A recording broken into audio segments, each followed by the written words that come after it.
Hello, and welcome to the Full Circle Podcast, your source for insights into the science and art of endurance sports training and racing. I'm your host, Coach Laura Henry.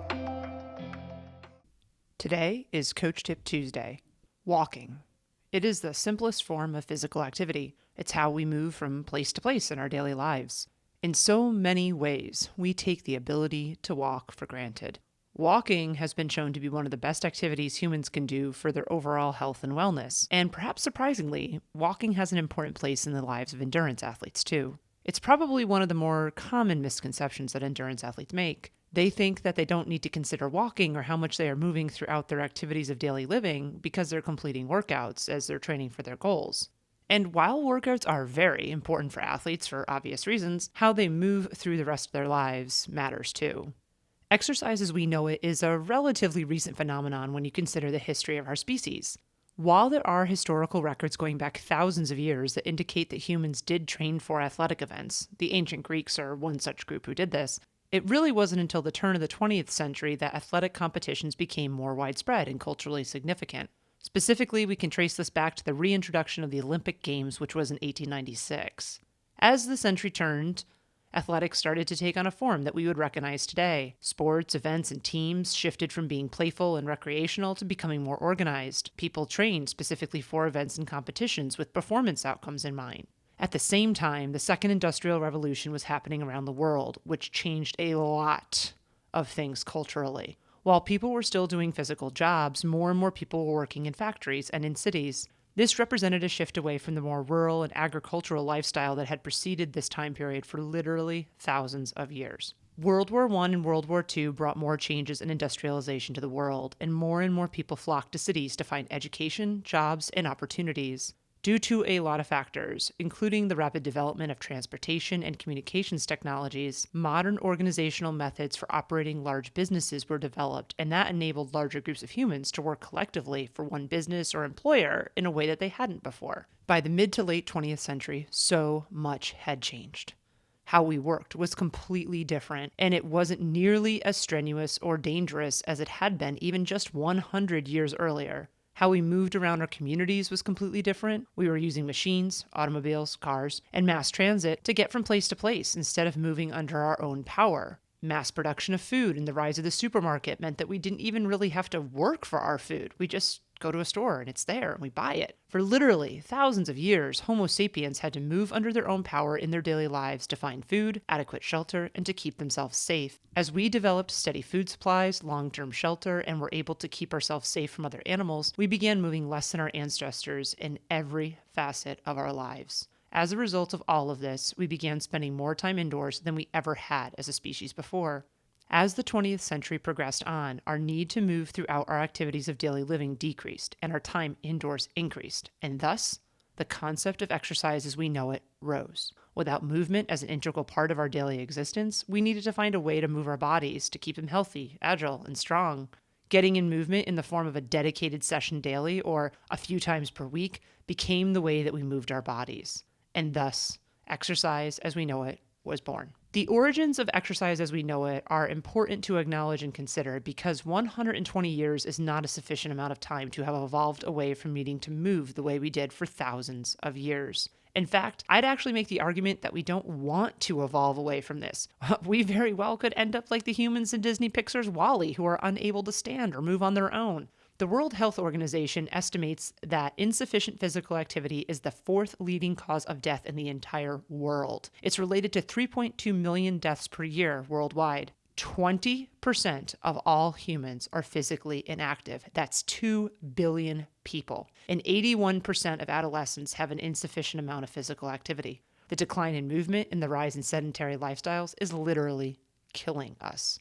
While endurance athletes may be doing workouts and therefore moving a bit more than other people, the hard truth is that even endurance athletes might be sedentary people if the only movement they get in their lives comes via their training workouts. I encourage all of the athletes that I work with to move more than just when they are doing their training workouts. Specifically, I encourage athletes to walk on a daily basis. Anecdotally, while working with hundreds of athletes over the last 10 years, I have observed that the athletes who move more in their daily lives have better performance outcomes in endurance sports than the athletes whose only movement comes from their training workouts. As I learned more about physiology and how the body works, I realized that there really was something to this. Athletes who aren't sedentary outside of their workouts get a lot of benefit from that beyond workouts movement. In addition to observing the athletes that I work with, I conducted several self-experiments in my own life and in my own training. One year, I walked 10,000 steps per day. If I'm being honest, I got a little compulsive about this. And honestly, it's one of the reasons I urge people to exercise caution with streaks. And my compulsiveness about getting in those 10,000 steps turned out to be an issue. While I initially thought I was feeling good, I actually got bursitis in my left hip because of my compulsion to walk 10,000 steps every single day. I committed the all too easy and common mistake of doing too much too soon. In a different year, learning from my mistake with the 10,000 steps per day experiment, I made it a habit to walk 5,000 steps per day in addition to any workouts I did. So this meant that the steps generated from workouts didn't quote unquote count. So if I ran, those steps didn't count towards the 5,000. That year, I saw significant increases in fitness, remained injury-free, and had my best marathon performance in over 6 years. Then I stopped walking 5,000 steps per day in addition to my workouts. This was for a few reasons. Initially, it was because I got really sick and I needed to take a period of unplanned training cessation. And then it was because I was in a really busy season at work and I didn't make the time to walk 5,000 steps per day in addition to any workouts I was doing. And honestly, my workouts were a little bit lower during that time too. During this time, I was maybe walking 2,000 to 3,000 steps per day in addition to any workouts. And I was sitting a lot in the car, at my desk, on the couch. I mean, I was just sitting a lot. Within 3 months, I had tendonitis in my left foot and my leg, and I had a subpar performance at a marathon goal race.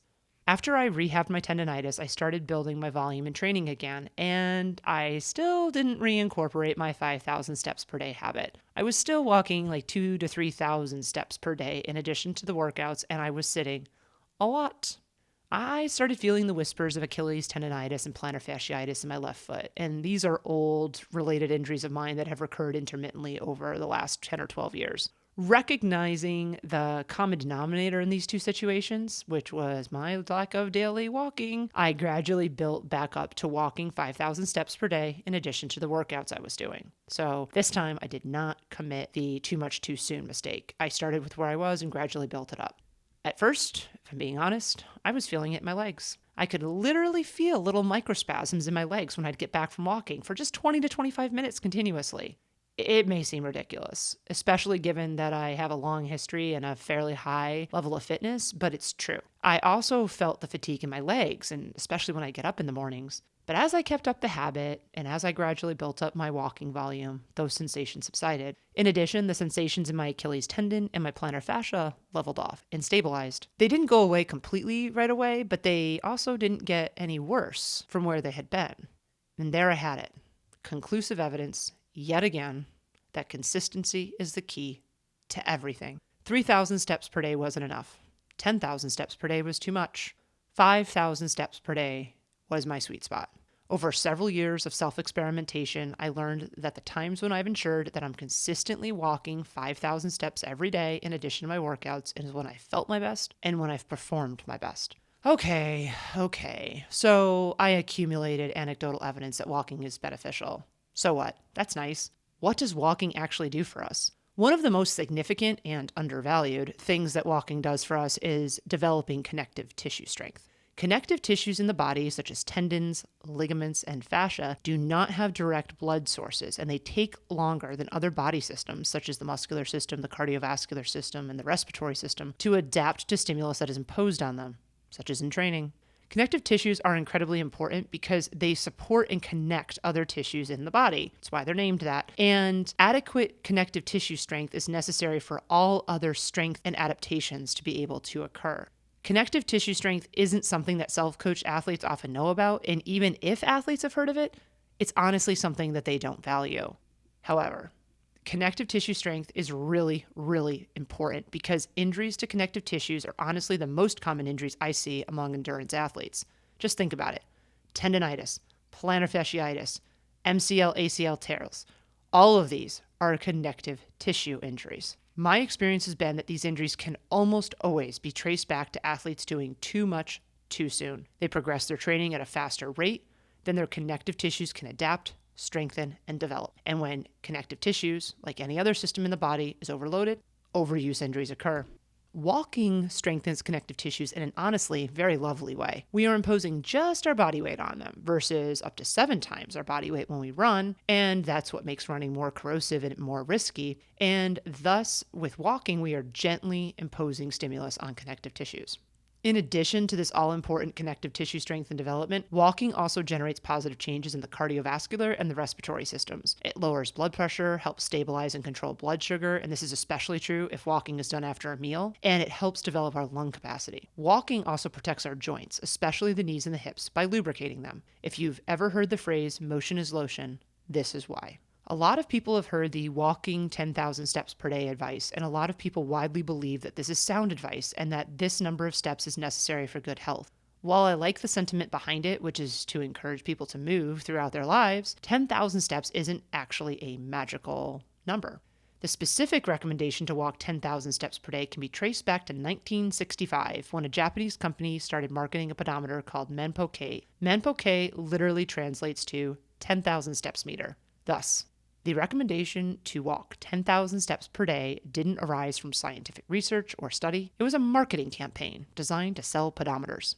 That being said, just because this 10,000 step recommendation isn't one rooted in science or facts doesn't mean that the sentiment of walking every day isn't valid. A large study conducted with 225,000 participants over a 7-year period concluded that people reap significant health benefits when they walk 4,000 steps per day. They did find that increases in daily steps beyond 4,000 yielded progressive health benefits, but only to a point. The benefits leveled off at around 7,500 steps per day. This is yet another example of more is not necessarily better. Better is better. There's always an effective dose. Ironically enough, this aligns pretty closely with my anecdotal observation that 5,000 steps per day was my sweet spot. And I'll admit it, I really like it when research backs up anecdotal observations. And so between the research and my anecdotal observations of athletes and my self-experimentation, I recommend that athletes consider walking 4,000 to 5,000 steps per day in addition to any workouts that they do. For most people, walking 4,000 to 5,000 steps per day takes approximately 45 minutes. For my part, I don't care if the steps are all completed at once or if they are the sum of several different bouts of walking sprinkled throughout the day. Though it's worth noting that there is research that shows that longer bouts of walking do have more health benefits than little microbursts of walking. Some people have told me over the years that they don't have that much time, and I can definitely acknowledge and I see that this is true for some people. But what I've also observed, and this is going to be hard to hear, folks, so just bear with me, what's probably more true is that most people, especially Americans, probably don't want to make the time for this. Think about it. Are you really so busy that you don't have 4 to 5 times per day that you can walk for 8 to 10 minutes at a time? That would be all it would take to get to 4,000 to 5,000 steps per day. You could get up and take a little micro walk in the middle of your workday every couple of hours, which not only is good for physical benefits, but it actually helps cognitively too with your work. You could do a walking commute before your work and at the end of your work. You could go for a walk after dinner with the family. You could go for a morning walk when you first get up. There's so many different creative ways to incorporate these little microbursts of walking throughout the day. And I do believe that a lot of people probably have time for at least part of this, if not all of it, if they make the time. Because for my part, I found that taking an honest look at how I was actually spending my time on a daily basis yielded some really valuable insights. I realized that I was spending my time on things that really did not actually matter to me. Some examples include time on social media and screen time, which is watching TV or, watching YouTube or other media. My mental and physical health matter more to me than most things. It's evident in what I do for recreation, and it's evident in what I do for my job. And if that really is true, I need to demonstrate that via my behaviors, not just my words. So I cut back on the things that didn't actually matter to me as much so I could spend time on the things that do. And you know what? It turns out that when I wasn't spending my time doing things I didn't actually care about, I had time for the things that did. Walking may very well be undervalued and underrated by endurance athletes. Sure, it doesn't generate endorphins or a runner's high the same way that other types of higher intensity workouts do. But walking has a valuable and important place in the world of endurance sports, and athletes would be wise to consider its place in their daily lives. Consider evaluating how much you are walking in addition to your workouts and see if a consistent walking habit helps you feel stronger in your workouts and more healthy overall. That was another episode of the Full Circle Podcast. Subscribe to the Full Circle Podcast wherever you listen to your favorite podcasts. If you like what you listen to, please be sure to leave us a rating and review, as this goes a long way in helping us reach others. The thoughts and opinions expressed on the Full Circle podcast are those of the individual. As always, we love to hear from you and we value your feedback. Please send us an email at podcast@fullcircleendurance.com or visit us at fullcircleendurance.com/podcast. To find training plans, see what other coaching services we offer, or to join our community, please visit fullcircleendurance.com. I'm Coach Laura Henry. Thanks for listening.